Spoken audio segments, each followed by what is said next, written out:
नमस्कार, मैं हूं मृत्युंजय कुमार झा और अगले आधे घंटे तक कमोडिटी मार्केट पर सबसे बड़ी कवरेज जारी है। हम आपको बताएंगे कि आज के बाजार में क्या कुछ खास है, खबरें कौन कौन सी हैं और उसका इंपैक्ट मार्केट के ऊपर होगा क्या। आज की चर्चा में हमारे साथ मेहमानों का एक खास पैनल है। हमारे साथ इस वक्त जुड़ रहे हैं कन्या कक्कड़, जेके ब्रदर्स के, करण जैन साहब हैं, ओनर हैं स्टार मसाले के, भाविक पटेल हैं ट्रेड बुल्स के और साथ ही बीरेन वकील हैं पैराडाइम कमोडिटी के। आप सभी का बहुत स्वागत है। भाविक जी, ट्रेडर को क्या करना चाहिए सर? 95,500 के नीचे है भाव। ट्रेडिंग की स्ट्रेटेजी इस वक्त इस भाव पर क्या होनी चाहिए? गुड इवनिंग मृत्युंजय जी। देखिए, ट्रेडिंग की स्ट्रेटेजी अगर 1 से 2 दिन होगी तो मुझे लग रहा है कि शॉर्ट साइड ही रहनी चाहिए, क्योंकि जैसे बीरेन जी ने भी बताया कि जो करेक्शन है वो लग रहा है कि शायद 94,200 तक मुझे भी लग रहा है। और इंट्राडे आई थिंक जब तक 96,200 के ऊपर नहीं जाता तब तक शॉर्ट पोजीशन ही रहनी चाहिए।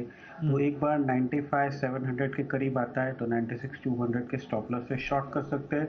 आज के दिन मुझे लग रहा है टारगेट नीचे का रह सकता है 94,900 का, तो बेच के ही काम करना चाहिए सोने में। ओके, तो आप कह रहे हैं कि बेचकर ही काम करना चाहिए गोल्ड में, इस पे आप नजर रखिए।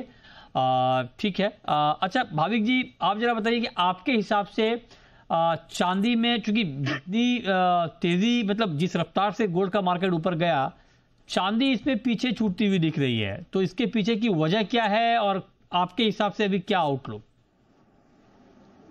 देखिए, वजह तो सिंपल है, क्योंकि चांदी अगर देखें तो इंडस्ट्रियल मेटल है, जहाँ पे 60% उसकी यूसेज अगर देखें तो 60 इंडस्ट्रियल है, ओनली 40% इन्वेस्टमेंट है। और अभी जिस हिसाब से टैरिफ की वॉर चल रही थी उस हिसाब से एक्सपेक्टेशन था कि जो इकोनॉमी है वो थोड़ी श्रिंक होगी, क्योंकि टैरिफ की वजह से सारे प्राइसेस बढ़ेंगे, डिमांड कम होगी, इसलिए चांदी काफ़ी अंडर परफॉर्म कर रही थी। इनफैक्ट अब अगर देखें तो गोल्ड सिल्वर के प्राइसेस है वो भी नियर टू आ चुके हैं, और गोल्ड सिल्वर रेशियो जो 100 के ऊपर हमने नहीं देखा था वो 104 आ गया है, अभी 100 के करीब आ गया है। तो मुझे भी लग रहा है 2 दिन हमने देखा कि जिस हिसाब से सोने में करेक्शन हुआ है उस हिसाब से चांदी में करेक्शन नहीं हुआ।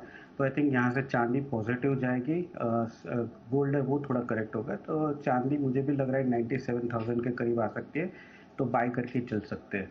नेचुरल गैस में आज के लिए कोई ट्रेड है भाविक जी, एनजी में?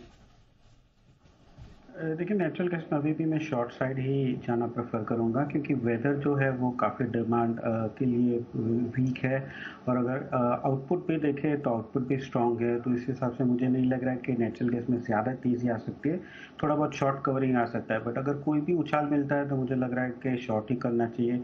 अभी भी एक्सपेक्टेड है कि 250 से 248 का जो लेवल है वहाँ पे एक बार टेस्ट करना ज़रूर से आएगा।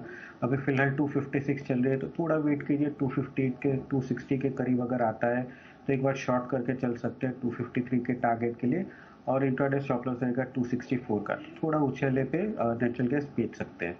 ओके, तो आप कह रहे हैं कि थोड़ी तेजी पर आप नेचुरल गैस में बिकवाली कर सकते हैं, इस पे आप नजर रखिए। ठीक है, आपकी नजर मेटल मार्केट में कहां पर है भाविक जी? मेरी नज़र जिंक पे है। देखिए, जिंक काफ़ी अंडर परफॉर्म किया है बाकी सारे बेस मेटल्स में, और अब दिख रहा है कि 250 के ऊपर थोड़ा सस्टेन भी कर पा रहा है। अभी नेक्स्ट उसका रेजिस्टेंस है 254 से 256 है, तो एक वीक का उसने ब्रेक किया है रेजिस्टेंस, और आज के दिन थोड़ा पॉजिटिव मोमेंटम दिख रहा है। तो इंट्राडे मुझे लग रहा है कि 254 के टारगेट के लिए यहाँ से बाय कर सकते हैं करंट मार्केट प्राइस से, और 250 का स्टॉप लॉस रहेगा। ओके, ठीक है, तो इस पर भी नज़र आप बनाकर चल सकते हैं। आप जरा बताइए भाविक जी कि आपके हिसाब से एग्री में कहां पर नज़र रखनी चाहिए? देखिए, एग्री में स्पाइस कॉम्प्लेक्स में मुझे अभी भी हेल्दी पसंद आ रही है। हालांकि प्राइसेस बहुत बढ़ चुके हैं इसलिए थोड़ी बहुत करेक्शन आ रही है, बट इस बार अगर सप्लाई देखें तो काफ़ी टाइट रहने वाली है, और डिमांड जो है वो भी स्ट्रॉन्ग ही रहने वाली है। तो मुझे लग रहा है कि यहाँ से अगर थोड़ा भी और करेक्शन आता है 14,000 के करीब, तो डेफिनेटली बाय करके चल सकते हैं 15,500 के टारगेट के लिए 3 से 4 दिन की अवधि के लिए, और स्टॉप लॉस रहेगा 13,800 का। तो एक बार 14,000 के वेट कीजिए, थोड़ा करेक्शन वहाँ से मुझे लग रहा है वापस से हमें एक तेज़ी देखने को मिल सकती है।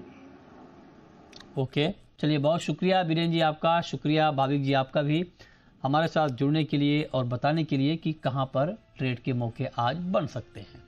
छोटा सा ब्रेक के बाद भी खबरें जारी हैं। नमस्कार।